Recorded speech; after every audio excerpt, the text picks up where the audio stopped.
करते हैं अब पेनल्टीज अंडर सेबी एक्ट की। सेबी में बेटा जो पेनल्टीज है सुपर इंपॉर्टेंट कह सकता हूं मैं, लगभग ऑन एवरेज हर अटेम्प्ट से बेटा एक ना एक क्वेश्चन पेनल्टीज के ऊपर बनता है और बहुत ज्यादा मुश्किल नहीं है हार्ड करना। क्यों? क्योंकि बेटा मैं आपको याद कराने के लिए हिंदी की शॉर्ट ट्रिक्स बता दूंगा। सबसे फर्स्ट है बेटा 15A। ए का मतलब यहाँ पे हम इजी ट्रिक के लिए बोल रहे हैं, ए इधर आ। हमको सेबी बुला रहा है बेटा विद डॉक्यूमेंट्स, यानी अगर हमसे सेबी ने कुछ डॉक्यूमेंट्स मंगाए और हमने क्या हुआ बेटा फेल, हम क्या हो गए फेल, हमसे सेबी ने कुछ डॉक्यूमेंट्स मंगाए और हम उनको टाइमली प्रोवाइड नहीं कर पाए, तो सेक्शन 15A में हमारी पेनल्टी लगेगी। क्या है बेटा पॉइंट बाय पॉइंट जल्दी से इसको रीड कर लेते हैं, इसमें बहुत ज्यादा कुछ नहीं है।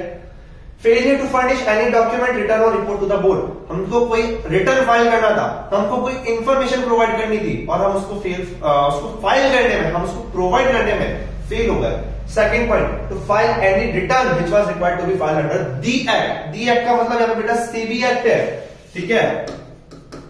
सेबी एक्ट के तहत हमको कोई रिटर्न फाइल करना था और हम बेटा वो रिटर्न फाइल नहीं कर पाए। सेम बेटा section 15A, failure to maintain books of accounts and records. हमारे बेटा 12th क्लास में 11th क्लास में नहीं होता था, हमसे टीचर मंगाते थे कॉपी, हम क्या बोलते थे सर लाए नहीं, यहाँ पे ये बहाना बना दिया बेटा 15A, tata bye bye.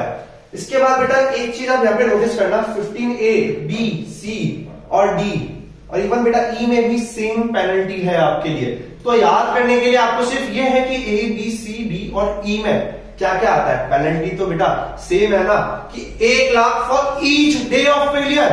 Amount देख रहे हो बेटा, लाख रुपए रोज का फेलियर के ऊपर आपकी पेनल्टी है। 1 लाख रुपए डेली का मैक्सिमम बेटा कितनी पेनल्टी जाएगी 1 करोड़। यानी अगर मेरा डिफॉल्ट बेटा 99 डेज का है, कितने दिन का है 99 डेज का मेरा डिफॉल्ट है, तो 99 लाख रुपए मेरी पेनल्टी लग चुकी है।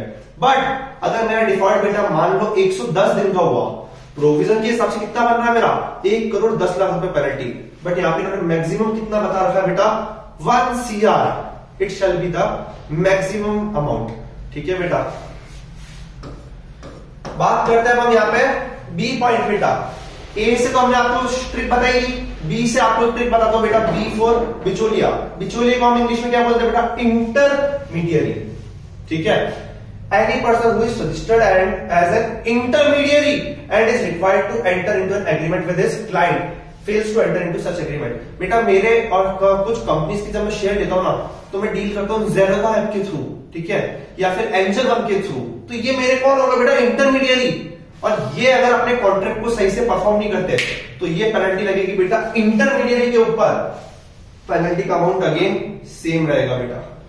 सी पॉइंट, सी बोले तो कंपनी, इफ अ कंपनी और intermediary fails to redress investor grievances, sorry grievances का मतलब होता है बेटा शिकायतें। हम सबको बेटा कोई ना कोई कभी ना कभी कोई प्रॉब्लम आ सकती है कंपनी से, बट एक चीज हमेशा ध्यान रखना बेटा, कंपनी से प्रॉब्लम आ रही है वो कोई गुनाह नहीं है, बट बेटा उसको सुलझाना ना करना बड़ी प्रॉब्लम है। इसका एक एग्जांपल लेके बात करते हैं।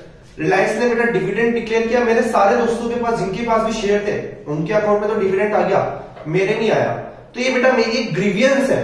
अब ग्रीवियंस होना गलत बात नहीं है, ग्रीवियंस से कोई बात नहीं, मैं रिलायंस को फोन करके उनकी मेल पे, उनकी हेल्प डेस्क पे, उनकी इन्वेस्टर हेल्पलाइन पे कहीं पे भी एक ग्रीवियंस डाल सकता हूं कि सर सबका डिविडेंड आ गया, मेरा नहीं आया। बेटा ये जो प्रॉब्लम है ये पेनल्टी नहीं है, बट पेनल्टी कब होगी जब बेटा रिलायंस मेरी प्रॉब्लम्स को इग्नोर करे, यानी फेल्स टू रिड्रेस, कि उसको सुलझा नहीं पाए। जब रिलायंस मेरी प्रॉब्लम को सुलझा नहीं पाएगी ना, तो बेटा वो कौन से सेक्शन में आएगी 15C में। 15D बेटा ये हमने म्यूचुअल फंड और CIS वाले चैप्टर में पढ़ी थी, बट एक बार यहाँ पे अपन इसको डिस्कस कर लेते हैं। 15D जो है बेटा पूरी पेनल्टी आपकी CIS यानी कलेक्टिव इन्वेस्टमेंट स्कीम और म्यूचुअल फंड दोनों से रिलेट करती है। क्या बोला है, इफ अ म्यूचुअल फंड और CIS fail to comply with conditions of registration. बेटा इनका जब रजिस्ट्रेशन होता है ना, तो इनके ऊपर बहुत सारी कंडीशंस लग जाती है, और रजिस्ट्रेशन के टाइम पे जो इनकी कंडीशंस लगी है, अगर CIS और म्यूचुअल फंड उनको फॉलो नहीं करता तो उनके ऊपर बेटा पेनल्टी लगेगी 15D में। इसके बाद बेटा हमने बात करी है, हाँ, इफ म्यूचुअल फंड और CIS fail to obtain certificate of registration from SEBI। उस टाइम पे भी हमने बोला था कि बेटा हर कोई उठ के म्यूचुअल फंड और CIS का बिजनेस नहीं कर सकता, उसको सेबी से पहले क्या लेना पड़ेगा, सर्टिफिकेट ऑफ रजिस्ट्रेशन।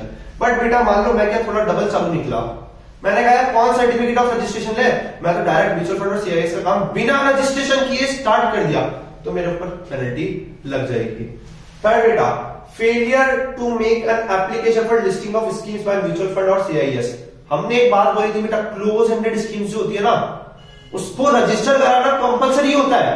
तो बेटा अगर उसको हमने लिस्ट नहीं कराया, उसको लिस्टिंग कराने में अगर हम फेल हो गए एज ए म्यूचुअल फंड और एज ए सीआईएस, तो वापस पेनल्टी है। हालांकि बेटा ये वाला जो पॉइंट है आज की तारीख में वैध नहीं है। क्यों? क्योंकि आज की तारीख में फिजिकल शेयर सर्टिफिकेट का प्रोविजन खत्म हो चुका है। आजकल बेटा सबके डीमेट अकाउंट होते हैं, तो डीमेट अकाउंट में क्रेडिट होती है यूनिट्स, ठीक है। बट फिर भी आपको बता देता हूं क्या होता था पहले के टाइम पे, फिजिकल सर्टिफिकेट आते थे बेटा, जैसे शेयर्स के होते थे ना, वैसे म्यूचुअल फंड के भी। अगर म्यूचुअल फंड ने मुझे सर्टिफिकेट भेजने में फेलियर कर दिया, डिस्पैच करने में फेलियर कर दिया, तो बेटा ये पेनल्टी लगती थी। अगला पॉइंट है बेटा, failure by mutual fund CIS to refund application money of investor of a CIS.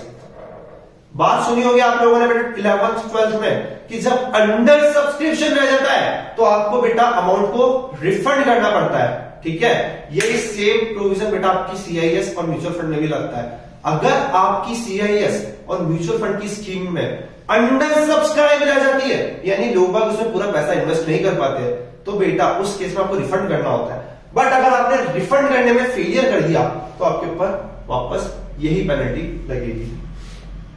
Failure by mutual fund और CIS to invest the money as decided.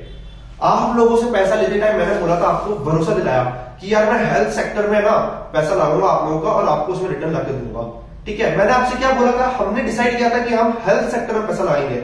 But जैसे आप लोगों का पैसा मेरे पास आया, मैं तो बेटा दूसरे रिस्की सेक्टर्स में लगा दिया। तो बेटा ये मैंने आप लोगों के ट्रस्ट को ब्रीच किया है, तोड़ा है, तो उसमें कौन से बेटा वापस सेम पेनल्टी लगेगी आपकी 15D की।